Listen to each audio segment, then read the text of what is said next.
شہرہ صاحبہ، آپ کو لگتا ہے کہ فیڈرل گورنمنٹ کو مزید ورک کرنے کی ضرورت ہے، خاص طور پہ کے پی کے اندر؟ کیونکہ بلوچستان میں چلے آپ کی گورنمنٹ ہے ایک طرح سے دیکھا جائے تو اس پہ تو میں اب کیا اس وقت بات کروں، لیکن کے پی جو ہے اس وقت اس پہ فوکس کیا جائے. وہاں کا وزیر اعلیٰ جو ہے وہ افغانستان کے ساتھ شہریتیں بانٹتا پھر رہا ہے، وہ تعلقات اچھا کرنے کی بات کر رہا ہے، ہم کچھ اور بات کر رہے ہیں. ان کو انگیج کرنے کے لیے اگر عمران خان کو ڈائلاگ کا حصہ بنایا جائے تو would you suggest this to the federal government, اور آپ کہیں گے نہیں فضول سی بات ہے، یہ عمران خان تو بند ہی رہنا چاہیے اندر؟ شکریہ شاہد. جی میں نے اسمبلی کے اندر سوال بھی ڈالا ہے کیونکہ اخبار کافی دفعہ میں نے پڑھا تو اس میں سب سے زیادہ جو اس وقت ٹیررسٹ اٹیک ہوئے ہیں اس پورے 1-1.5 سال میں وہ کے پی میں ہوئے، اور سب سے زیادہ پولیس کو نشانہ بنایا گیا ہے، سکھوں کو نشانہ بنایا گیا ہے، سکھ وہاں سے چھوڑ کے چلے گئے، اور باقی ابھی کی جو صورتحال ہے وہ آپ دیکھ ہی رہے ہیں. اور جہاں تک بات ہے پی ٹی آئی کے لیڈر کی تو وہ ہمیشہ سے کبھی ان کو اپنا بچھڑا بھائی کہتے رہے، ان کو آفیسز دینے کی بات کرتے رہے. پھر ان کے دور حکومت میں 2 دفعہ بنو جیل ٹوٹی اور اس میں سے لوگ اپنے ناپسندیدہ لوگوں کو قتل کر کے نکلے. احسان اللہ احسان بھی انہی کے دور میں ان کی جیل سے گئے.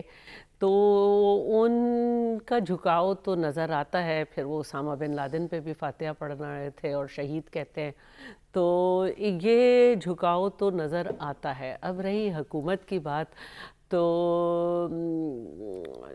احساس لوگوں کو بہت کم ہوتا ہے کہ کافی عرصے سے کیا ہو رہا ہے.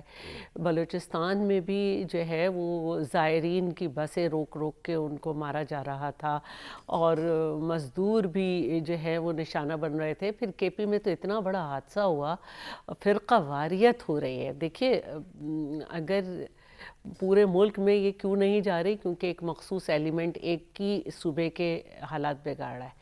وہاں پہ اتنا بڑا واقعہ ہوا جو پارا چنار میں ہوا، اس کے بعد بھی امین گنڈا پور اس سائڈ نہیں گئے بلکہ فیڈرل پہ حملہ آور ہو گئے، اور وہاں کی لاشیں لوگ اٹھا نہیں پا رہے تھے اور یہ اسلام آباد میں لاشیں تلاش کر رہے تھے. تو ان کا مجھے سسٹم پتہ نہیں چل رہا کہ یہ چاہتے کیا ہیں، لیکن گورنمنٹ کی تو آخری وقت تک کوشش ہوگی کہ نہ صرف ان سے بلکہ ہر اس شخص سے جو سڑک پہ آیا، جس نے دھرنے کی کوشش کی، وہ اسی لیے آیا ہے کہ وہ کچھ اپنے مطالبات رکھتا ہے. تو میں نہیں سمجھتی کہ اتنے سنگین حالات میں یہ موقع کبھی آئے گا.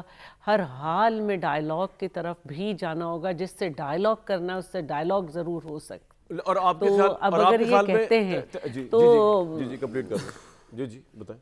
میں یہ سمجھتی ہوں کہ اسمبلی میں تمام پولیٹیکل پارٹیز کی ایک سیکیورٹی کی کمیٹی ہے مختلف ممبرز پہ مشتمل، اور جو ہمیشہ ہوتا رہا ہے کہ وہ کمیٹی جائے اور جا کے پھر اڈیالہ میں بات کر لے. کیونکہ جب پہلے بھی بہت ساری سیکیورٹی کی میٹنگز ہوئیں جس میں چیف آف آرمی اسٹاف بھی بیٹھے تھے، اس وقت بھی جو ہے وہ پی ٹی آئی کے جو لیڈر ہیں وہ ان میٹنگز میں جا کر نہیں بیٹھے تھے، کیونکہ ان کا یہ کہنا تھا کہ وہ ان لوگوں کے ساتھ نہیں بیٹھیں گے. ٹھیک ہے، ان لوگوں کے ساتھ ہی بیٹھیں گے.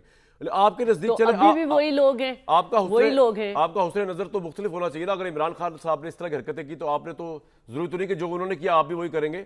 تو آپ کو، لیکن آپ کو بھی کوئی ایسی پاسبلٹی نظر نہیں آتی کہ میں نے یہ تو نہیں کہا کہ میں یہ کروں گی، میں یہی کلیئر کر رہا ہوں. میں یہ کہہ رہی ہوں، میں نے یہ کہا ہی نہیں.